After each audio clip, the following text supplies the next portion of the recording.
The Hawks say their search operation at the Polokwane municipal offices earlier this week turned up documents and electronics which will form part of an investigation into the municipality. This follows allegations of fraud, corruption and tender irregularities involving senior municipal officials.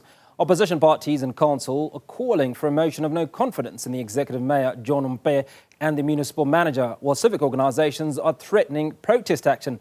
Newzroom Afrika's Scara Mafokoane joins us now live with more on the story from Polokwane.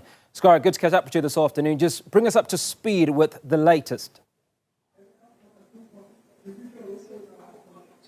Good afternoon to our viewers and to you, Hugo. Well, the man in charge of the city, the #1 citizen of Polokwane, John Mpe, seems to be undeterred by those allegations and what the opposition parties are saying. He joins me now as I introduce the mayor, Mr. John Mpe. Thank you so much for joining us, Rogole.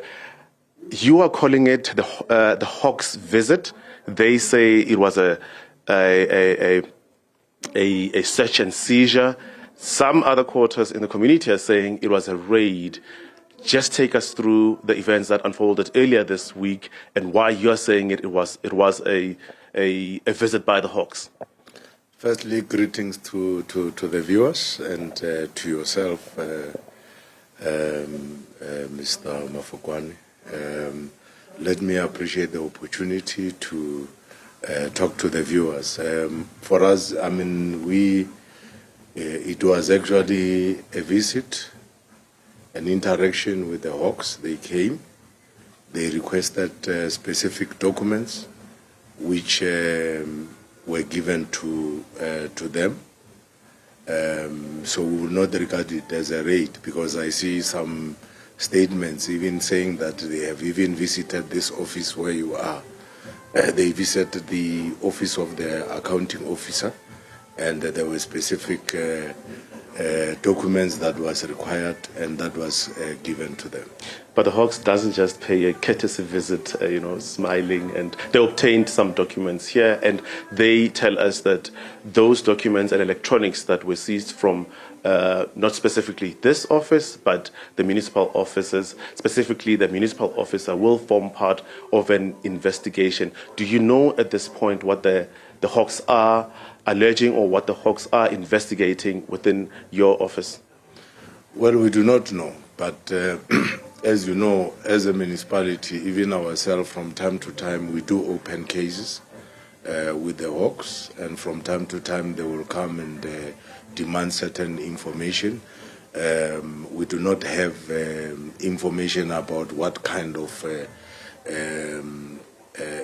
investigation, but the kind of documents that they requested was the gift register, our gift policy, as well as the declaration of councillor's declaration, which kind of those documents are more documents that could also be made available to the public. But you do admit that it's not common for the Hawks to just come to your office and ask for those kind of documents. Remember, from time to time, there could be people who made inquiries or who probably have reported whatever that they've reported, and as a municipality, from time to time, we've always been available to cooperate with law enforcement agencies should there be any investigation. So at this stage, we do not know what specific investigations that they are undertaking, but for whatever information that has been required, we've always cooperated with law enforcement agencies, as long as they themselves also operate within the law. Are you saying today at this hour, telling Newzroom Afrika an audience that John Mpe and the municipal and the municipal manager and anybody within the municipality's hands are clean? Well, look, we are operating in an environment where decisions have been taken from time to time.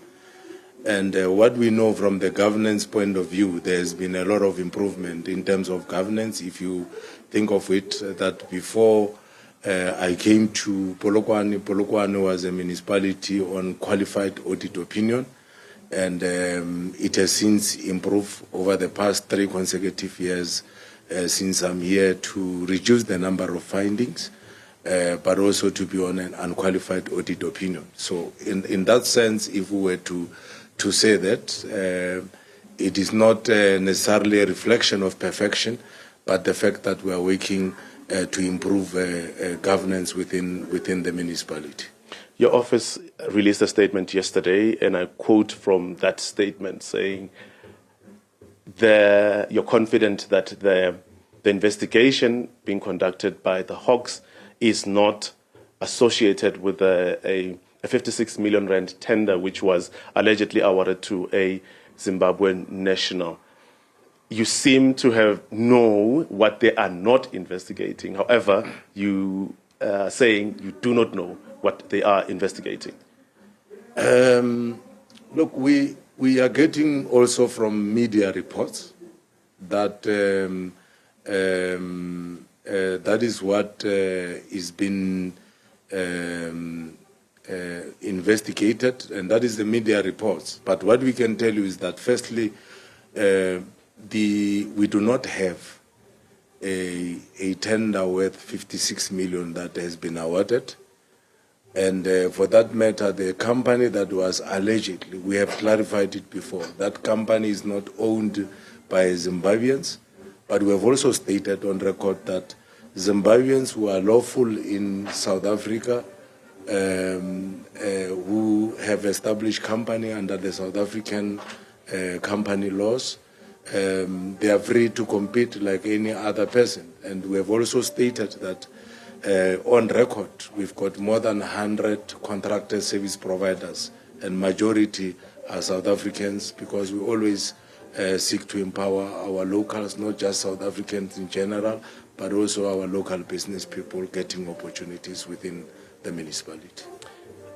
Let's, before we wrap up our conversation, just have a chat about the state of the city itself. We're going into the local government elections next year. It will be a bumpy road for you, having your office being investigated, and of course, with everything that's happening in the municipality. According to John Mbe this afternoon, what is the state of the city as it stands? I will say Polokwane is on the growth path.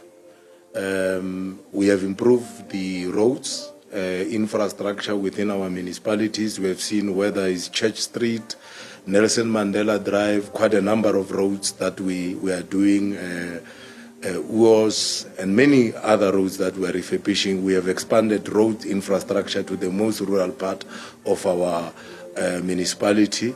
In all the clusters, there is a construction that is happening. There is no ward that has not been allocated budget. We are using what is called ward-based planning to ensure that we distribute our budget across all our 45 wards. We have improved the water provision. As you know, we have completed a hybrid, high-tech water purification plant in Seshego that have improved water from 1.5 million liters per day in terms of the production to 8 million liters per day that we are producing from both the Seshego dam as well as our borehole at that particular plant. And we have improved and stabilized the issue of water supply, which we know that it remains one of our major challenges in terms of the deficit. And we have also expanded water supply to our villages in our various clusters through our regional schemes. I'm out of time, Mayor, but I have to press you on the water issue now. Just a week ago, residents in Seshego, the same township you talk about, went a week without water, and many of them say they did not know what the reason was. Could you tell us what the reason was? And they don't seem to agree with you when you say you've improved water provision to some of the townships, including the suburb in Flora Park. We have communicated with our residents that part of our project with Lepelle Northern Water is to improve our existing infrastructure. All those, in the past week, we were busy replacing the pumps, which have been there for years, with the new, pumps that are going to improve efficiency within our system. So we have communicated with our residents. We have also replaced the Specon pipeline with a new pipeline now, and we believe that all this is meant to improve efficiency in terms of the water provision. But we also have got a long-term plan to ensure that we expand the sources, and we have said to our residents that from time to time we'll communicate with them because there will be interruptions as we change from one pump or from one pipe to another. But that is for the benefit of our residents. Thank you very much, Srowele. That is the number one citizen of the Polokwane city, Councillor John Mbe, a very confident man. He says the service delivery in the city is going according to plan, and the shortage that happened last week here in the surrounding areas of Polokwane was planned maintenance. And touching again on the Hawks session seizure, which saw the members of the Serious Crime Prevention Unit within the Hawks confiscate some electronics in the office, in this office, and some other documents which will form part of an investigation into alleged corruption and fraud and malfeasance in the municipality. Scara, Mafokoane, appreciate your time coming to us from Polokwane. We're speaking to the number one citizen, the mayor of Polokwane.